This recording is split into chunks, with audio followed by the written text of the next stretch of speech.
more than 50% of the US population is against sending more aid to Ukraine.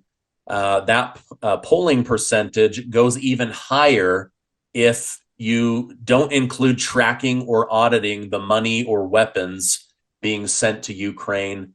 Does Washington, D.C. regularly ignore the will of the American people Oh, absolutely. of the will of the top people in Washington, D.C.? Absolutely. I would argue that, in most cases, no one in Washington pays attention unless they somehow or another are at risk. I mean, you'll recall when Obama was president, he was prepared to launch a really major air campaign into Syria. And when people got word of this through various mainstream media outlets, the phones rang off the hook. Members of Congress were deluged effectively with letters and statements and pleas for, we don't want to be in another war. We don't like where we are now. We want to get out. Forget it. And so he came to the podium planning to do this, and then suddenly said, nope, I'm not going to do this, and walked away. So the American people can have an impact. The problem is, I'm surprised as many as you cited are opposed to sending more aid because they've been treated to nothing but lies in the press. I mean, literally lies that are spun out as narratives by the intelligence agencies, primarily the CIA and MI6 in London. And everyone has essentially sung from the same sheet music all over Western Europe and the United States and in the English-speaking world. Yeah. The propaganda is out of control, and I want to talk about that a little bit more. But do you think that there's any real damage that will be done to Ukraine by not passing more aid this last round in Congress? Because I'm reading this morning that President Biden had to jump on an emergency phone call with Germany, the United Kingdom, Japan, Italy, Poland, to assure the leaders of those nations that the United States is still in this war, they're still supporting Ukraine, and that, yes, more American tax dollars will make their way to Ukraine, so don't give up on this war. Well, I'm not really surprised, and I think it's important for your listeners to understand that none of this would be happening were it not for Washington. In other words, if Washington did not want this conflict to erupt, it would never have erupted. All they had to do was listen to what the Russians were telling us, which is, we won't accept Ukrainian membership in NATO. End of discussion. It's off the table. And that if you press this, we will defend ourselves. And of course, for 8 years, we built this Ukrainian army into a fairly formidable instrument with the goal of attacking Russia, the two so-called breakaway provinces in the east, and then ultimately to regain control of the Crimea. So I think they finally said, no one's listening to us. You'll recall that several proposals were tabled before all of this began on the 22nd of February, and nothing happened. So that needs to be understood. If Washington said tomorrow morning, ladies and gentlemen of NATO, we've had it. We're not going to underwrite this any longer. We're stopping our aid, then they would too. There's no question about that. And that would make it impossible for the Zelensky regime to continue its operations. And of course, that would send an unambiguous signal to the Russians that, number one, we're not going to intervene militarily in this, and we're not going to support this regime anymore, which means that the regime will have to negotiate. And the Russians have not really altered their conditions for the end of this business. What they've always said is, first of all, Ukraine, now whatever remains of it, must be neutral. And there's no ifs, ands, or buts about that. Now, they also want a representative inside the Ukrainian government, someone who sits on the Ukrainian equivalent of the National Security Council, who is there essentially to watch out for Russian national security interests, to make sure that under no circumstances will Ukraine become again what it is now, which is a deadly threat to Russia. And then finally, they're going to demand territorial concessions. I think they still want Kharkov. I assume Odessa. Whether or not there's a willingness to talk about that is unclear to me. But certainly all of the territory that they currently hold in Kharkov will have to return to Russian hands. And note, I say return because those areas have always been Russian, full of Russians. filled with Russian speakers.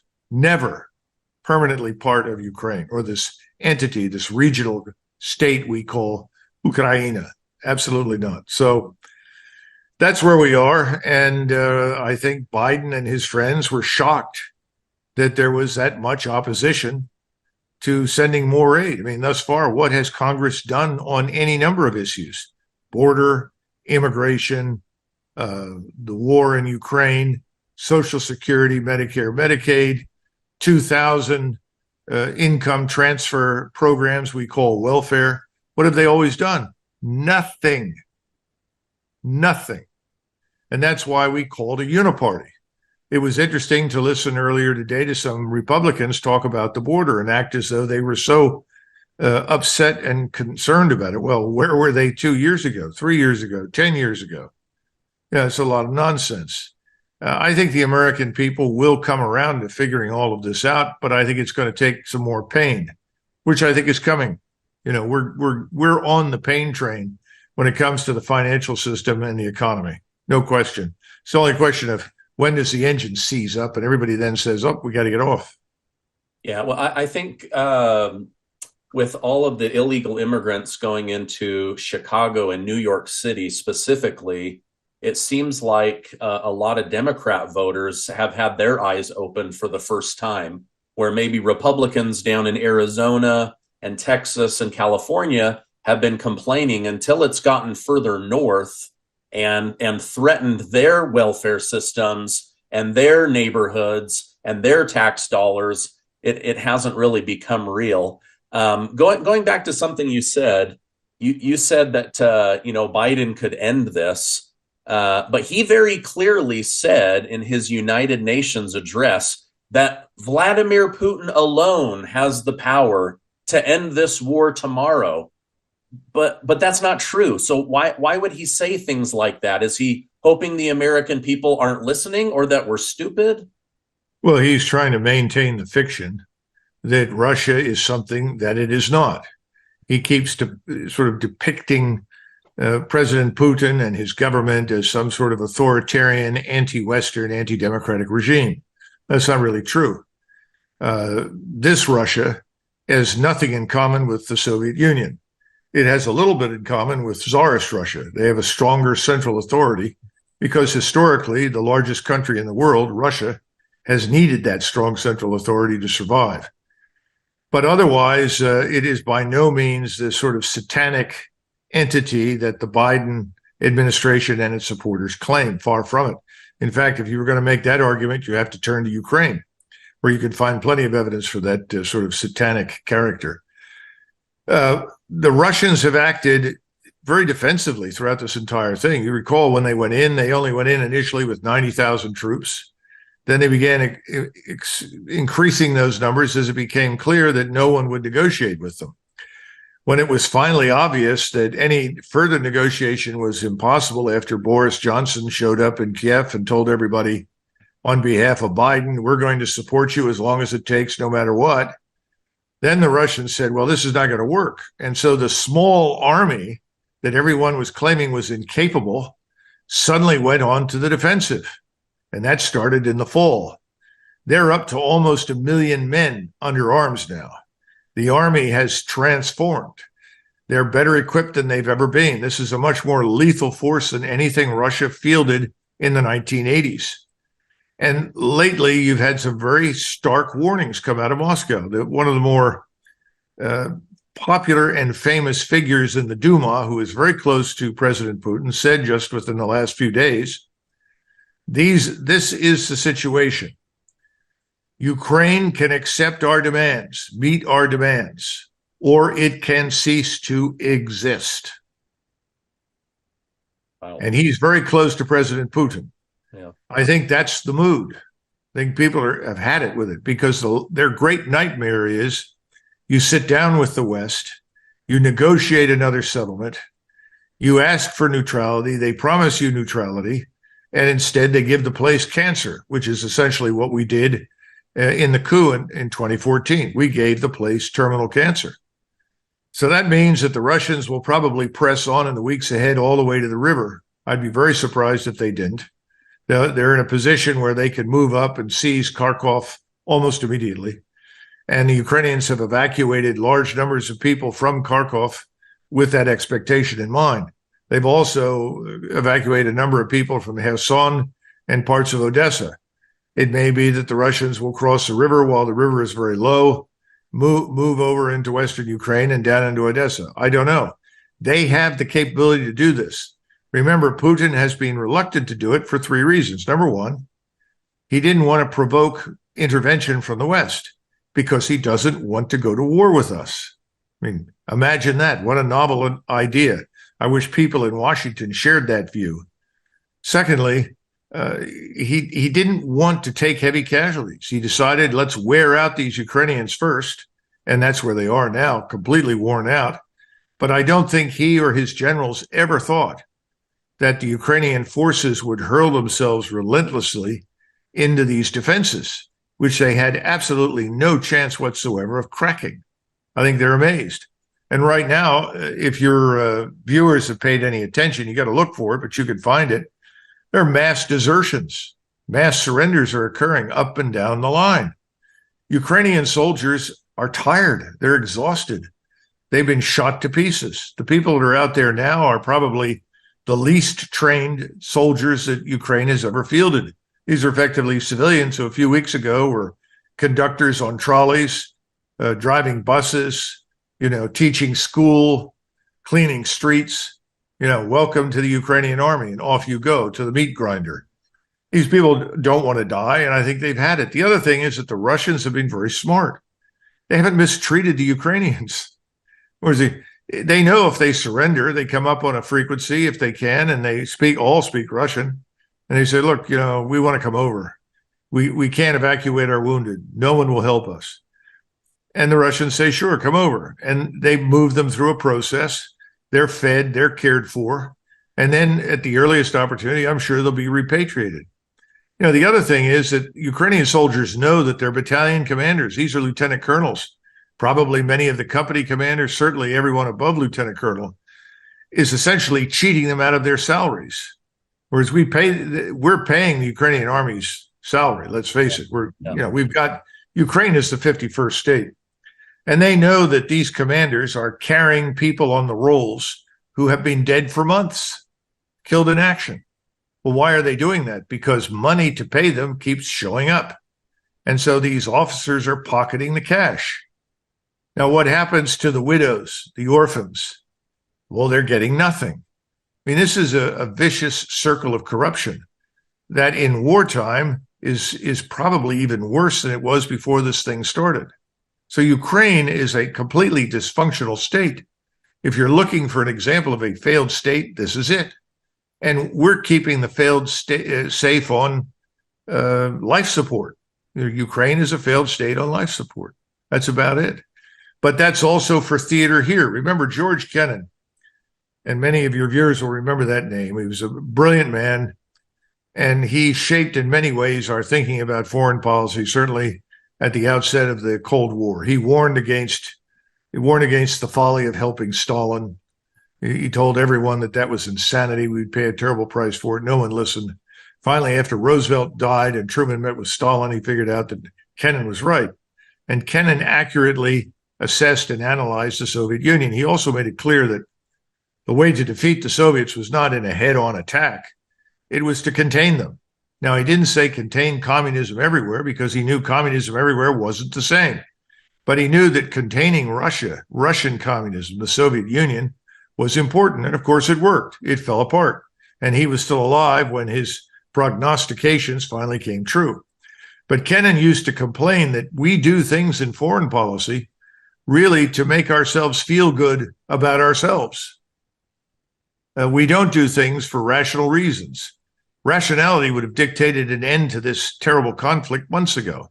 So why does it go on? Well, you've got a lot of people that can't retreat from bad policy stances. We'll support you till the bitter end. Well, why? Why? Is Russia our enemy? Oh, yeah, Russia's our enemy. Really? What have they done to us lately? Oh, well, they're always bad. This is the sort of blatant stupidity that has been easy to sell in the United States because in the world I grew up in, Russia was the enemy. The Soviet spies always spoke with a Russian accent. We knew who the enemy was. That all went away in 1992. Russia is a great power. Russia has much more in common with Tsarist Russia than it did with the Soviet Union, and Tsarist Russia was not an evil place. So this is all nonsense that needs to go away. Unfortunately, it's deeply rooted, and the politicians won't abandon it, because if they abandon it, they might be held accountable. Now, I think the accountability issue is probably more likely to occur in Europe before it happens here. We've already begun to see that. We had these elections in Slovakia. We now have a prime minister in Slovakia who is dead set against this Ukraine war, wants to end it. He is the tip of a very large iceberg. And I think in Germany, France, and many other countries, we're going to see turnovers in government. Now, I'm not saying that one turnover and everything comes up roses, but I think we're in for a long, bumpy ride in Europe, and I think we're going to start one here as well, because all the proverbial chickens are coming home to roost. Yeah. All the things we've ignored, all the mistakes we've made, everything, it seems to be coming together in a kind of perfect storm. Yeah. No, I agree with you. Poland's having a change of heart. Slovakia has this new person in charge. Germany and France, they're unhappy. America's unhappy. We could have another Trump time. We could have an RFK. Lots could change. I don't know if you saw this or not. It took thinking about it for a minute to sink in, but on the one hand, you and I see that Russia's growing, that they're building this army, they're pumping out ammunition and weapons 24 hours a day. But then over in Ukraine, they're saying, listen, with only 5% of your defense budget, we've done more with your money than the US military could do. That's how good we are. We've taken out half of the Russian army with 5% of your budget. I mean, isn't that insulting and a lie at the same time? Oh, yeah, absolutely. It's completely ludicrous. You depend upon who you talk to. And this is tough because obviously people are not revealing the truth in the West about much of anything. But I talked about 400,000 dead. Now my sources and my colleagues are telling me, Doug, it's up to 450,000 or more. The situation is that grim. They tell me now about 60 to 70,000 amputees. How many hundreds of thousands of casualties beyond that exist? We don't know. But when you see an army that begins to melt away, which is what's happening right now in eastern Ukraine, it's pretty obvious that this war is lost. There's no question about it. The war is lost. Any reasonable man would come to this conclusion and say, we have to sue for peace. If we don't sue for peace, we'll go under. But you remember this regime and its sponsors in the West, what I call the Western rich oligarchs that really control things behind the scenes in Washington and London and elsewhere. They want this to go on, and it doesn't matter to them what really happens to the Ukrainian nation. It's very obvious to me that Zelensky doesn't, because if he did, he would have stopped this a long time ago. You're killing the seed corn of future generations in Ukraine. And now they want us to round up Ukrainian men who have fled to the West and send them back so that they too can take their place among the dead. No, this is insanity. And Americans would never do this. They would have intervened and said, this is wrong. We've got to stop. We're not that bad. We do have some humanity left in us, but it's not in Washington. Yeah. The head of NATO said that they will continue to support Ukraine and that Ukraine's future is definitely in NATO. Is there any truth to this, or is this a giant dangling carrot to keep Ukraine fighting? First of all, I don't think the Ukrainians are interested in dying anymore. I think it's going to be tougher and tougher to keep them in the fight, so to say. They already have a very powerful force with the SBU, the Ukrainian Secret Police, and they do execute people, and they do imprison people and torture people, and they are going to do everything in their power to keep these Ukrainians in line. They keep the squads of Ukrainians small. They don't allow groups of more than 3 or 4 Ukrainian men to get together. If you have a platoon and a company all at once marching into the front line, there's always the danger of a rebellion. They don't want a rebellion. So they feed in new troops in small numbers. So is this going to keep them into the war? And that's why we say it. No, I think we say it, and we will continue to say it, because people just don't want to be exposed. They've been pushing very bad policy with terrible consequences for us, for Europe, for Ukraine. And it's failing. And what do you do when you have no choice and everything is failing? If the truth is ugly, a lie is beautiful. You know, how many people were standing on the outskirts of Berlin, you know, sort of demented Nazis who thought, gee, we're still going to win the war, until the Soviets finally entered East Berlin and we came in from the West. There were people like that. You know, that movie Downfall is very instructive, because in the movie, towards the end, when Hitler goes in to shoot himself, as he turns to open the door and go in and commit suicide, one of the women standing in the hallway who was working in the bunker says, "But mein Führer, what about the inevitable victory?" I mean, this is, you have a combination of ideologues who are deceitful and dishonest. And on the other hand, you've got a lot of people who want to believe something and they can't quite wrap their minds around the truth that what they've been told is a lie. Yeah. I think the American people fall into that category. Yeah. Do you think the CIA is accurately assessing the strength of Russia and their growing army and then lying about it in the presidential briefing? Or do you think that they really believe that Russia is weak and easily toppled? Like, I'm trying to get like beyond the propaganda and the paranoia. Well, at lower levels, there are always analysts who do an excellent job, whether it's the CIA or DIA or NSA or anywhere else. I've seen this. And they put the analysis together and then they bring it to the next level, to probably to a lieutenant colonel. He says, "I don't know about this." "Well, what's wrong with that, sir?" "Well, I don't think the boss is going to like this." He said, "Let's run it by the director first before we go see the general." The director says, "Oh my God, I can't put this in front of the general. He'll go berserk." "Well, why?" "Because the people above the general, the appointed political officials, they don't want to hear that."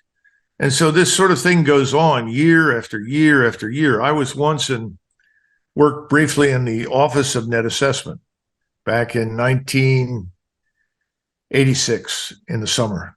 The Office of Net Assessment is a place where large-scale assessments of opposing forces are developed, or at least at that point where simulations are run, models were employed in order to do exactly what you said, to try and get a clear picture.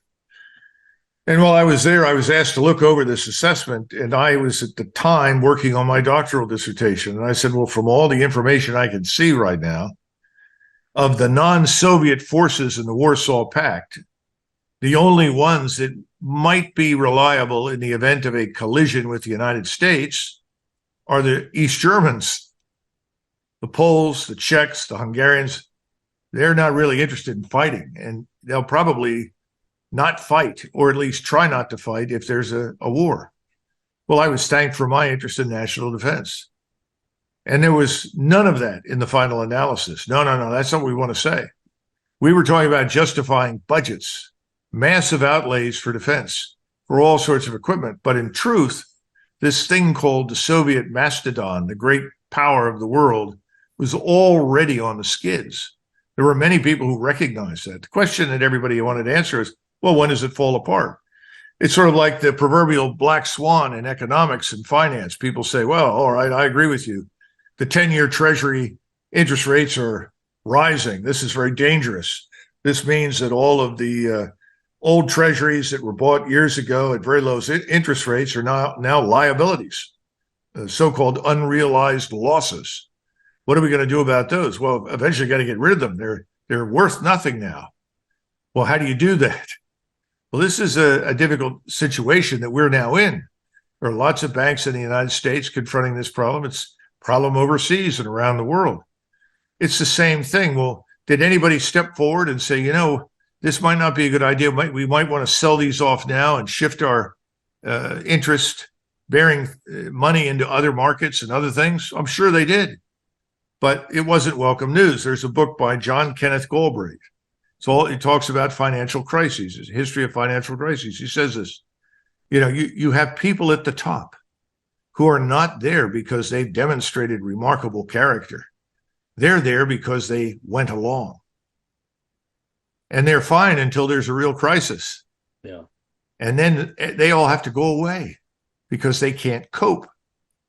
We see that in the banking system. We see it in finance. We see it in the military. We see it in politics. I think that's where we're headed right now. I can't predict which day, which week, but I think things are going to get pretty dicey here. Yeah. And I think Americans sense it. Yeah. Yeah. I think they're feeling it. Like you say, the pain train is on the move, and they're starting to feel it in different areas, whether it's, hey, who are all these people showing up? Or, man, I can't afford the groceries that I used to. Or, great, now interest rates are above 5%. I've got no money to earn any interest on. Well, it's very interesting when you look at something like illegal immigration. People are now becoming, finally, after all these years, much more sensitive to it than I can remember for 2 decades.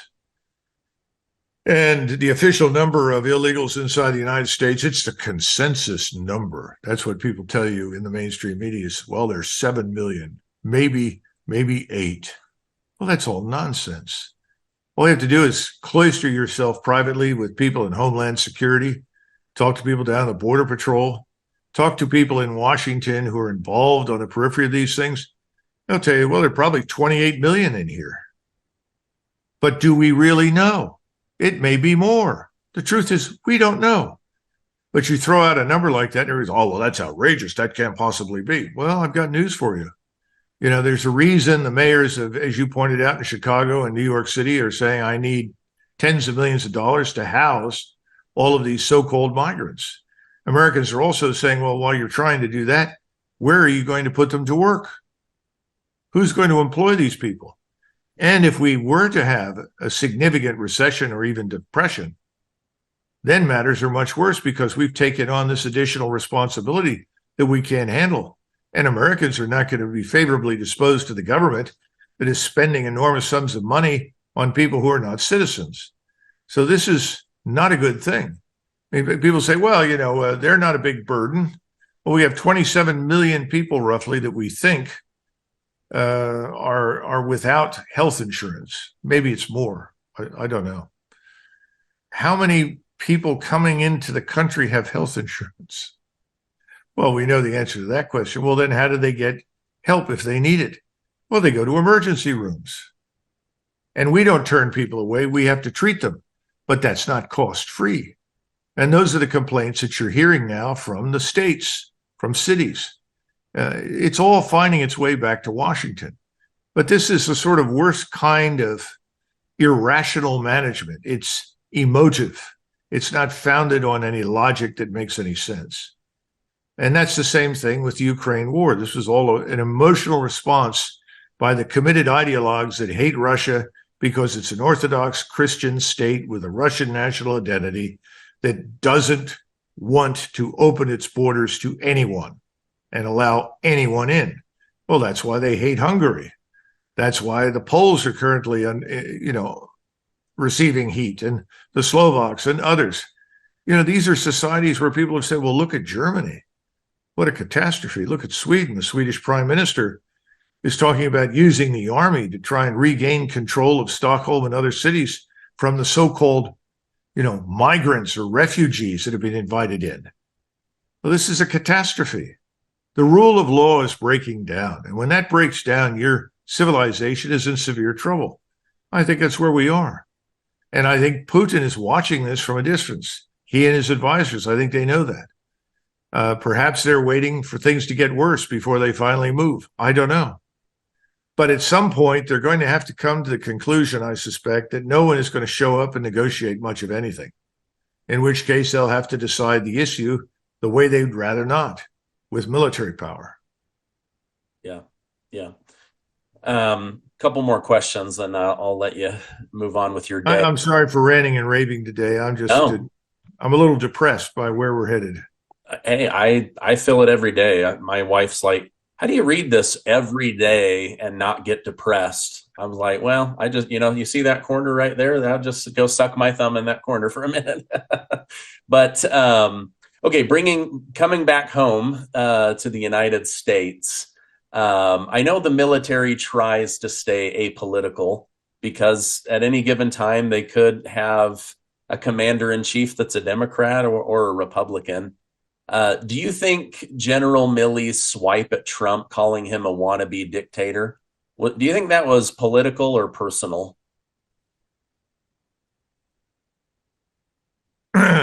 General Milley is probably, if not the, then certainly one of the most politicized figures in uniform I've seen in a long time. Of course, that's also true for Petraeus and most of the senior officers. The senior ranks in this country have always been somewhat politicized.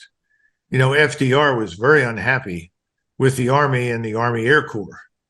And one of the reasons he's very unhappy dealing with it was that he knew all the generals were Republicans. They were anti-New Dealers. And he was really pleasantly surprised when he discovered that an opposing Republican named George Marshall actually was fiercely loyal to the state and to him. And I think that we were that way despite our political preferences and affiliations for a long time. That began to break down in Vietnam. I think it really broke down dramatically with LBJ. If you look at Johnson, every time he tries to make a pronouncement about the war in Vietnam, he drags in a four-star, General Earl Wheeler, Chief of Staff of the Army, then subsequently Chairman of the Joint Chiefs, or General Westmoreland. These people show up with all these ribbons on their uniforms, some of which are meaningful, but most of which are not. But people don't know that. A lot of those are thank you for coming medals, or as my friends in the Marines start pointing and say, oh, it's cruise number 2 to the Pacific, cruise number 3, and so forth. But people love these brass buttons and medals, and they see these generals, and the general smiles and says, "Yes, I'm confident that we can achieve our aims within the time frame given, provided we have the resources we've asked for. Thank you, Mr. President." I mean, how many times you hear that stuff? Well, they have no business being there. They shouldn't have been there. LBJ was leaning on these people. And just about everybody since LBJ has repeated this over and over and over again. I was disappointed when President Trump did it. Don't drag these military men into anything. First of all, stop pretending that these are great men. None of them are George Patton or Eisenhower or MacArthur or anything else. They haven't done anything. Most of them never heard a shot fired in anger. Who are we kidding? So if you want to pay tribute to the real heroes of the last 20 years, go to Arlington. They're laid out there for you. Or look at all these poor people that you see from Wounded Warrior and other programs that have been terribly injured as a result. Those are the heroic figures that stayed the course. But Americans don't really understand these kinds of things. And I hope in the future, if he gets back into office, or it doesn't matter to me, whoever ultimately wins needs to put an end to this business of leaning for political support on generals and admirals. Forget it. It's wrong. When Marshall came over to testify, not all the time, but most of the time, he wore civilian clothes. And that was habitual. When General MacArthur was chief of staff, he showed up to testify in civilian clothes. They wore suits. You know why? Because there was a feeling that if they came over in uniform with all their accoutrements and belts and everything else, that this would be intimidating to members, many of whom had never served. We thought that was bad form. So you had to come over there in a suit and make your case. That meant that you were very reliant on your own intelligence and ability to articulate the case on behalf of the United States Army or Navy. We've lost that. We now have a show every time something else. You see the State of the Union, or all my chiefs of staff there, lined up. This has got to stop. We are not a militarized country. This is not a everybody says fascism, and Trump has got less in common with fascism than almost anybody I can think. He's a grandfather. If I were to criticize President Trump for anything based upon the time I saw him, say he's too damn nice and should have fired large numbers of people instantly. And add to that the numbers of people he picked that were his enemies that actively subverted him. And I would say, again, I would go back to Eisenhower, who gave excellent advice to President Kennedy when he took over. JFK said to him, General, because he gave him back his rank after he was president as general of the army, he said, General, do you have any last bits of advice for me? And frankly, at that point, Eisenhower didn't think much of Kennedy. But he said, yes, I do. And he said, what's that? He said, be a good butcher. And JFK looked at him and said, well, what do you mean? He said, look, you're going to have to fire people if you expect anything to get done. Says, people don't do what you tell them to do. When they don't, you got to get rid of them. People have to be held accountable. If they're not loyal, if they talk to the press, if they undermine you, get rid of them. End of discussion. That's how it has to be. Well, JFK didn't do that. And then he went through something called the Bay of Pigs. What a wonderful title. And he discovered just how many pigs he had. And then he began to take action. This is the lesson of history. Everybody talks about civilian control of the military. Well, it's not just civilian control, it's the control of anything, which is to impose accountability. If there's no accountability, there's no performance. Real quick, go back to our withdrawal from Afghanistan. Was President Biden the responsible agent? No. He gave an order. He said, I want you to get out. Well, then who's responsible? Was it General Milley? Well, General Milley is his senior military advisor and should have warned him after he looked at the plans that he didn't think the plans were very good. And perhaps before we left, we needed to change the plans. But as far as I know, he did no such thing. So his utility to the president as the senior advisor was nil, nothing. So that takes you to General McKenzie, who was the commander of U.S. Central Command, the 4-star Marine. He was responsible. He was the man whose staff planned everything. He picked the commanders, commander of the 82nd Airborne Division, Marine commanders, Army commanders, Air Force. Those people were picked. He was the man that formulated the plans. He's the man who was responsible for the debacle. What's happened to him? Probably a raise or a promotion. No, he retired. He's on the talk circuit, and I'm sure he'll be given a comfy job in the defense industry or somewhere else so that he can persuade his colleagues on active duty to invest in things that they probably don't need. That's another story. That's a huge problem in Washington, D.C. But the point is, you've got to hold people accountable. If they get it wrong, you get rid of them. And sometimes we found in the past, when Pershing was in command during World War I, Pershing removed or relieved large numbers of general officers. And in fact, he sent them, when he relieved them, to a town in France called Cannes. You've heard of Cannes, where the film festival is? That's where the expression comes from. He got canned. In other words, he was fired. They canned him. The general canned him, sent him to Cannes. So he appointed another general that he knew was a classmate and said, I want you to go there, interview all these people, and tell me if I made a mistake. And out of the 40 or 50 that he interviewed, this general went through and investigated. There were 2 that he came back and he said, these 2 men shouldn't have been relieved. So he said, thank you very much, and reinstated them. The others went away. You've got to do it, even though there's always the potential for a mistake.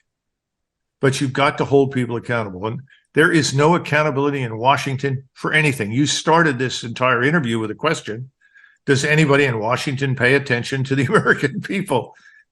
Well, only if they think it's going to help them. If they think by subsidizing something in their district or getting somebody a job who is in their district, or their senators from a state and bring a new defense industry into the state, that's their view of what they're doing to help their friends. But remember, they're helping themselves whenever they do it. There's no such thing as altruistic behavior in Washington. Nobody does anything for nothing. Nobody does anything because they believe in it. I hate to be blunt, but that's been my experience.